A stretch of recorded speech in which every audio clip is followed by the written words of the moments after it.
Imagine waking up on a Tuesday morning and realizing you are $1 billion poorer than you were when you went to bed. Now, imagine that happening every single day, for 10 weeks straight. By the end of the year 2000, one man had lost $70 billion. That isn't just a number, it's more than the GDP of entire nations. It is, to this day, the largest individual loss of wealth in human history. For 99.9% of the population, this is where the story ends. This is where the jump from the 40th floor balcony happens. But for Masayoshi Son, this was simply the cost of tuition. While the world was writing his professional obituary, he was sitting in a quiet office in Tokyo, looking at a 300-year plan. He wasn't mourning the $70 billion he lost. He was obsessed with the trillions he had yet to make. Today, we are deconstructing the Phoenix mindset. We are going inside the most high-stakes gambling den in the world, SoftBank. We're going to find out how you lose a fortune, maintain the audacity to ask for 100 billion more, and why, in the world of the ultra-wealthy, being broke is just a temporary state of mind. Welcome to the first chapter of The Wealth Stories. To understand how someone can lose $70 billion and not blink, you have to understand the origin of the audacity. Masayoshi Son wasn't born into a dynasty. He was a son of Korean immigrants in Japan, a minority group that faced intense discrimination. He grew up in a shack with no floor, just earth and wooden planks. But while his environment was small, his internal map was limitless. At age 19, while studying at Berkeley, Son made a decision that would define the rest of his life. He would spend only 5 minutes a day on money-making, so he could spend the rest on his education. But in those 5 minutes, he had to be lethal. He invented a digital translator, sold it to Sharp for $1.7 million, and before he even graduated, he was a millionaire. He didn't buy a Ferrari. He bought leverage. He moved back to Japan and started SoftBank. In the early days, he stood on a milk crate in front of his only 2 employees and shouted that his company would one day be worth billions. Both employees quit the next day, thinking he was insane. But Son wasn't crazy. He was hyper-focused. He saw the internet before the internet was the internet. By the time the dot-com bubble was inflating in the late 90s, SoftBank was the epicenter. For a brief, intoxicating 3 days, Masayoshi Son was actually richer than Bill Gates. And then, the needle hit the bubble. 1. The $70 billion execution, the fall. When the dot-com bubble burst in 2000, SoftBank's stock price didn't just drop, it evaporated. It fell by 99%. The $78 billion net worth Son had built? Gone. He was left with a measly $1 billion and a reputation that was effectively radioactive. But here is the Phoenix secret. The 1% do not tie their identity to their bank balance. While the media mocked him, Son performed a radical audit.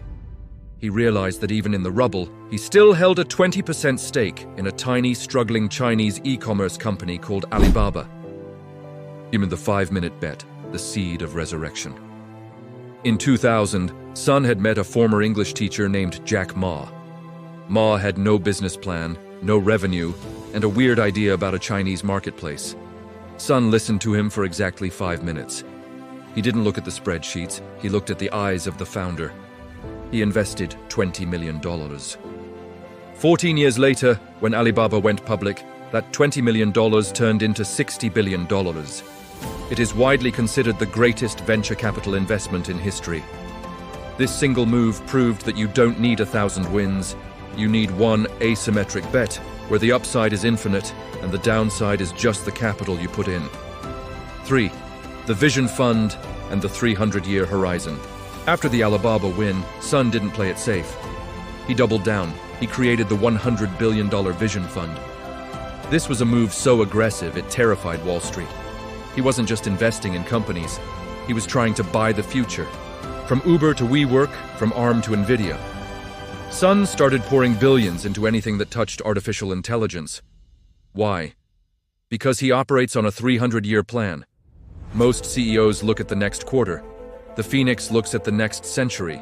He realized that the singularity, the moment AI surpasses human intelligence, is the only event that matters. By owning the infrastructure of that event, short-term losses, like the WeWork disaster, become nothing more than rounding errors. Most people will never have 70 billion to lose, but the principles Masayoshi Son used to survive that loss are the exact same principles you can use to escape the scripted life. In 1. Cultivate asymmetric audacity. Most people are terrified of losing what they have. The phoenix is terrified of missing what could be.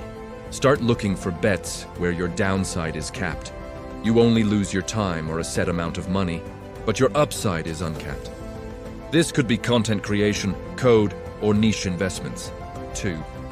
The 5-minute filter. Stop overanalyzing the data and start analyzing the vectors. Is the industry growing? Is the founder obsessed? Does this solve a 300-year problem or a 3-month trend? If it's a 3-month trend, walk away. 3. Survive to play. Again, the only way to lose for good is to be taken out of the game. Son kept $1 billion when he lost $70 billion. He kept enough skin in the game to wait for the next cycle. Never bet your rent money, but always bet your luxury money. 4. Identity detachment. If you lose money, you are not a loser. You are a player who just had a bad round. The moment you start feeling like a victim, the phoenix dies. The moment you see the loss as a data point, the resurrection begins. The world is currently entering the most volatile financial era in human history. Markets will crash. AI will replace entire industries. Millions will lose their security. In this new world, the safe strategy is the most dangerous path you can take. You can either be a victim of the volatility, or you can be the phoenix that feeds on it. Masayoshi Son once said, "My passion is 10,000 times greater than yours." Maybe you don't need 10,000 times the passion. Maybe you just need the courage to lose, the wisdom to learn, and the audacity to keep going when everyone else tells you it's over. If you are ready to stop fearing the crash and start building for the next 300 years, hit the subscribe button. We are just getting started with the Wealth Files. In the next episode, we're going into the shadows to meet the ghost billionaires, the people who own your world but don't want you to know their names. Don't be a consumer, be an architect. Are you interested with next story? Subscribe and like the video.